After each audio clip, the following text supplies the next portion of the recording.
أعوذ بالله من الشيطان الرجيم.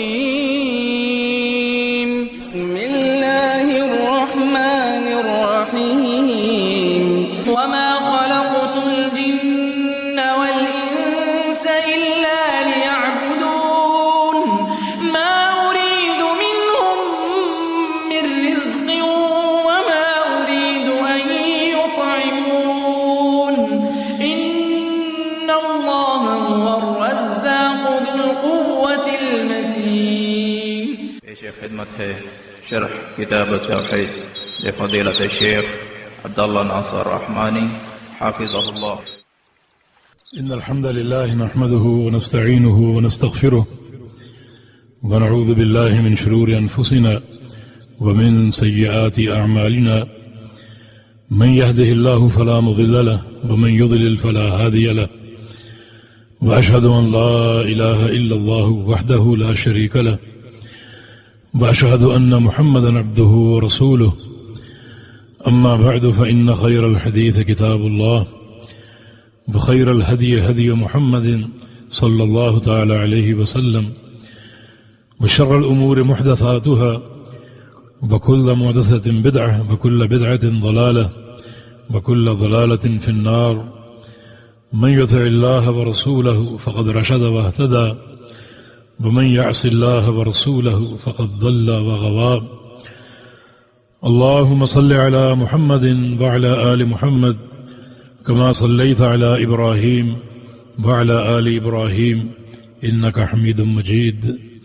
اللهم بارك على محمد وعلى آل محمد كما باركت على إبراهيم وعلى آل إبراهيم إنك حميد مجيد. سبحانك لا علم لنا إلا ما علمتنا إنك أنت العليم الحكيم. رب اشرح لي صدري ويسر لي أمري واحلل عقدة من لساني يفقهوا قولي. قال المؤلف رحمه الله تعالى في باب ما جاء أن بعض هذه الأمة يعبد الأوثان، وقوله تعالى: ألم تر إلى الذين أوتوا نصيبا من الكتاب يؤمنون بالجبت والطاغوت، وقوله تعالى: قل هل أنبئكم بشر من ذلك مثوبة عند الله من لعنه الله وغضب عليه وجعل منهم القردة والخنازير وعبد الطاغوت، وقوله: قال الذين غلبوا على أمرهم لنتخذن عليهم مسجدا. جزاك الله خيرا. باب ما جاء أن بعض هذه الأمة يعبد الأوثان. یہ بات شریعت سے ثابت ہے، شریعت میں وارد ہے کہ اس امت کے کچھ لوگ اوثان کی عبادت کریں گے، غیر اللہ کو پوجیں گے. یعنی شرک اس امت میں موجود ہے. لوگ ایک مغالطہ پیدا کرتے ہیں جس کے تحت وہ کہتے ہیں کہ اس امت میں اللہ کے پیارے پیغمبر نے شرک کے ختم ہونے کی نوید سنائی ہے. ان الشیطان آیت ان یعبد فی جزیرۃ العرب الا التحریش. نبی علیہ السلام کا فرمان کہ شیطان اس بات سے مایوس ہو چکا ہے کہ اب جزیرہ عرب میں اس کی پوجا کی جائے، جزیرہ عرب میں، لیکن تحریش موجود رہے گی. یعنی شیطان اب تم پر، یعنی جزیرہ عرب میں شرک کا وار نہیں کر سکتا، لیکن تحریش کا وار کر سکتا ہے. تو اس حدیث سے لوگ یہ مغالطہ کھڑا کرتے ہیں کہ اس حدیث سے واضح ہوتا ہے کہ شرک اس امت سے ختم ہو چکے. لہذا کوئی فتوی نہ لگاؤ کہ فلاں شرک کرتا ہے، فلاں مشرک ہے، کیونکہ پیارے پیغمبر نے شرک اس امت سے ختم کرنے کا اعلان فرمایا. اس حدیث سے مغالطہ پیش کرتے ہیں. شیخ الاسلام نے یہ باب قائم کیا ہے، اس امت میں شرک موجود ہے، اور پیارے پیغمبر محمد رسول صلی اللہ علیہ وسلم کے فرامین سے یہ بات ثابت اور واضح ہو رہی ہے کہ اس امت کے افراد بھی شرک کریں گے اور کرتے رہیں گے، شرک میں مبتلا رہیں گے. مایوس ہونے کا معنی کیا ہے؟ دیکھیں، رسول اللہ صلی اللہ علیہ وسلم کے دور میں توحید بیان ہوئی، یہ اس کی ایک تعویل ہے. توحید بیان ہوئی بڑی قوت کے ساتھ، اور صحابہ نے سمجھی اور سیکھی اور توحید کو اپنا لیا اتنی قوت اور صلابت کے ساتھ کہ اس معاشرے کو دیکھ کر شیطان مایوس ہو گیا کہ اس معاشرے میں شرک پیدا کرنا محال ہے. یعنی ایک بندہ کسی وقت ایک کام سے مایوس ہو جاتا ہے، وہ مایوسی ہمیشہ کی نہیں ہوتی، وہ ایک وقت دیکھتا ہے، ایک ماحول دیکھتا ہے، اس ماحول کو دیکھ کر وقتی طور پر مایوس ہوتا ہے۔ اور واقعی شیطان پیارے پیغمبر کے دور میں اور صحابہ کے دور میں عقیدے کی سلامت کو دیکھ کر مایوس ہو چکا تھا کہ جزیرہ عرب میں اب شرک کی بات نہیں ہو سکتی، اور یہ قوم اس پر شرک کا وار نہیں چل سکتا، اور شرک کا جال پھینکنا کامیابی کا باعث نہیں بن سکتا۔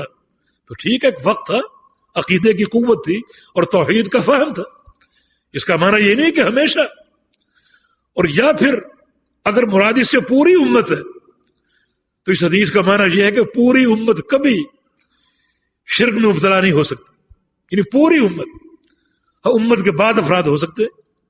اس حدیث کا معنی بالکل یہ فہم واضح ہے، جس طرح بعض امتیں پوری کی پوری ایک معصیت کا شکار ہوئی اور پوری امتیں برباد کر دی گئی، میری امت اس سے مستثنی۔ یہ ممکن ہی نہیں کہ پوری امت اول سے آخر تک 100% مبتلا شرک ہو جائے، اس بات سے شیطان مایوس ہے۔ ہاں جیسے نبی علیہ السلام کی حدیث آگے آ رہی ہے، اسے شیخ الاسلام کا استدلال بڑا قوی ہے کہ میری امت کا ایک طائفہ قیامت تک حق پر قائم رہے گا۔ تو ایک طائفہ کیوں؟ اس حدیث سے کیا سمجھ میں آ رہا ہے؟ یہ طوائف بہت سے ہوں گے، حق پر ایک طائفہ قائم رہے گا۔ تو ایک طائفہ یعنی پوری امت باطل پر نہیں ہوگی، بلکہ ایک نہ ایک طائفہ حق پر ضرور قائم رہے گا اور قیامت تک قائم رہے گا۔ تو جیسے بعض سابقہ قوموں میں بعض معصیتیں پوری امت میں موجود تھی اور پوری امت ایک معصیت کا شکار تھی، اللہ کا عذاب آیا اور ان کو تباہ و برباد کر دیا۔ میری امت میں ایسا نہیں ہوگا کہ پوری امت مبتلا شرک ہو جائے، بلکہ کچھ نہ کچھ لوگ ضرور ہوں گے، مگر کچھ نہ کچھ لوگ شرک سے بچے رہیں گے اور توحید پر قائم رہیں گے۔ جی عن ابی سعید رضی اللہ عنہ ان رسول اللہ صلی اللہ علیہ وسلم قال لتتبعن سنن من كان قبلكم حذو القذة بالقذة حتى لو دخلوا جحر ضب لدخلتموه لتتبعن سنن من كان قبلكم۔ جی قالوا یا رسول اللہ، پڑھیے۔ قالوا یا رسول اللہ اليهود والنصارى قال فمن۔ یہ حدیث ابو سعید خدری رضی اللہ عنہ جو بخاری مسلم میں ہے، یہ شیخ الاسلام کیوں لائیں؟ فرمایا کہ تم لوگ اپنے سے پہلوں کی جو عادات اور طور و طریقے ہیں ان کی ہو بہو پیروی کرو گے، ان کی ہو بہو پیروی کرو گے۔ حذف القذۃ بالقذۃ، جیسے تیر کے دونوں جانب پر ہوتے ہیں اور ان پروں کا برابر ہونا ضروری۔ اگر ایک پر بڑا ہو ایک چھوٹا ہو تو تیر کبھی نشانے پر نہیں جا سکتا، ان پروں کا برابر ہونا ضروری ہے۔ جس طرح تیر کے دونوں پر بالکل برابر ہوتے ہیں، اس طرح تم لوگ سابقہ امتوں کے بالکل برابر ہو جاؤ گے۔ جو عادات ان میں تھیں، جو طریقہ ان میں تھا، تم ان کو ضرور اپناؤ گے اور ضرور ان کی پیروی کرو گے، سابقہ اقوام کی ضرور پیروی کرو گے۔ ایک حدیث میں حذف النعل بالنعل، کہ جس طرح ایک شخص کے دونوں جوتے بالکل برابر ہوتے ہیں، رنگ میں، ڈیزائن میں اور سائز میں بالکل برابر ہوتے ہیں، اس طرح تم سابقہ قوموں کی برابری اختیار کرو گے۔ صحابہ نے پوچھا کہ یا رسول اللہ اس سے کون مراد ہے؟ یہود و نصارہ؟ فرمایا اور کون؟ فرمایا کہ اتنی مطابقت ہوگی کہ حتی لو دخلوا جوہر ضب لدخلتموہ، کہ حتیٰ کہ سابقہ امت کا کوئی فرد اگر ضب کی بل میں داخل ہو، ضب کا معنی سانہ، ایک جانور ہے، سانہ، سانے کی بل میں داخل ہو تو تم بھی داخل ہوگی۔ اس امت میں بھی ایک شخص پیدا ہوگا جو سانے کی بل میں داخل ہوگا۔ کچھ لوگ ضب کا معنی گو کرتے ہیں، اس کا معنی گو نہیں ہے، سانہ۔ یہ گو اور سانہ دونوں ہم شکل جانور ہیں، ان میں فرق یہ ہے کہ گو حلال ہے اور سانہ حرام ہے۔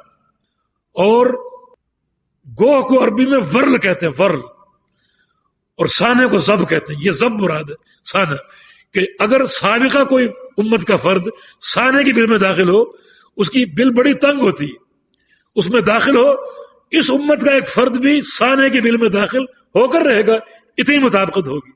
حتیٰ کہ ایک حدیث میں فرمایا کہ حتیٰ لو نکحوا امہم علانیۃ لنکحتم، اگر سابقہ امتوں کا کوئی فرد اپنی ماں سے نکاح کر لے، کسی شخص نے اپنی والدہ سے نکاح کیا ہو، تو اس امت میں ایک شخص پیدا ہوگا جو اپنی والدہ سے نکاح کر کے رہے گا۔ اس قدر مطابقت ہوگی. یہ حدیث شیخ الاسلام لائے سابقہ تینوں آیتوں کے مفہوم کو متعین کرنے کے لیے.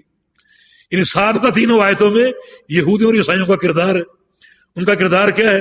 الم تر الی الذین اوتوا نصیبا من الکتاب یؤمنون بالجبت والطاغوت، کہ دیکھو ان لوگوں کو جن کو کتاب دی گئی، اہل کتاب یہودی عیسائی، اور وہ ایمان لاتے ہیں جبت اور طاغوت پر، شیطان پر اور کاہنوں پر اور طاغوت پر.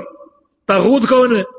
ہر وہ شخصیت یا قبر جس کو اللہ کے سوا پوجا جائے، یا ہر وہ مطاع یا متبوع جس کو رسول اللہ صلی اللہ علیہ وسلم کے سوا مانا جائے. یہ سب طواغیت ہے. تو اس آیت میں کیا ہے کہ یہود و نصارہ ان کا کردار کہ وہ جبت و طاغوت پر ایمان لاتے ہیں، اور فرمایا کہ تم لوگ سابقہ امتوں کی ہو بہو پیروی کرو گے. مانا اس امت کے لوگ بھی جبت و طاغوت پر ایمان لائیں گے. تو یہ واضح دلیل ہے اس امت میں شرک کی موجودگی کی، کہ اس امت کے افراد بھی شرک کریں گے. دوسری آیت کیا ہے؟ قل هل ننبئكم بشر من ذلك مثوبة عند الله من لعنه الله وغضب عليه وجعل منهم القردة والخنازير وعبد الطاغوت. اسی قوم کا ذکر ہے، یہودیوں کا ہے، کہ اللہ کے ہاں باعتبار بدلے کے سب سے برے لوگ، اللہ کی لعنتوں کے مستحق، اللہ کے غضب کے مستحق. اللہ نے ان کی شکلوں کو مسخ کر کے کچھ لوگوں کو بندر بنا دیا اور کچھ کو خنزیر بنا دیا، اور عبد الطاغوت بنا دیا. یعنی طاغوت کے پجاری، یعنی یہ طاغوت کے پجاری بنے. اور اس حدیث میں کیا فرمایا کہ تم لوگ سابقہ امتوں کی ہو بہو پیروی کرو گے. منا اس امت کے افراد بھی طاغوت کے پجاری بنیں گے. تو یہ شرک کی موجودگی کی دلیل ہے. اور تیسری آیت قال الذين غلبوا على امرهم لنتخذن عليهم مسجدا، اصحاب کہف کے واقعے میں کہ جن لوگوں کو کچھ غلبہ اور طاقت حاصل تھی، انہوں نے کہا کہ ہم اصحاب کہف کی یعنی اس مقام پر مسجد بنائیں گے، یا ان کی قبروں پر یا اس مقام پر جہاں وہ موجود تھے غار میں مسجد تعمیر کریں گے. تو یہ مسجد تعمیر کرنا قبر کے پاس شرک ہے. ممانعت آپ نے سن لی، یہ ان کا عقیدہ تھا. تمہارا اس امت میں بھی لوگ ایسے آئیں کہ تم سابقہ قوموں کی ہو بہو پیروی کرو گے، کہ جس طرح انہوں نے قبروں پر مساجد کی تعمیر کا عندیہ دیا، اس طرح اس امت میں ایسے لوگ پیدا ہوں گے جو مساجد کی تعمیر قبروں پر روا رکھیں گے اور تعمیر کریں گے. تو یہ تینوں آیتیں جس میں یہودیوں کا کردار اور سابقہ اقوام کا کردار مذکور ہے، اور پھر یہ حدیث ذکر کی. ترتیب اس میں یہ ہے کہ اس حدیث میں اللہ کے پیغمبر فرمان ہے کہ تم سابقہ اقوام کی ہو بہو پیروی کرو گے. تو ان کا عقیدہ آپ نے سن لیا، اس میں شرک تھا اور اس میں طاغوت کی پیروی تھی اور طاغوت کی پوجا تھی. تو اس امت میں شرک ہوگا اور طاغوت کی پیروی ہوگی، جو اس بات کی دلیل ہے کہ اس امت میں شرک موجود ہوگا. وتعاونوا على البر والتقوى ولا تعاونوا على الإثم والعدوان واتقوا الله إن الله شديد العقاب.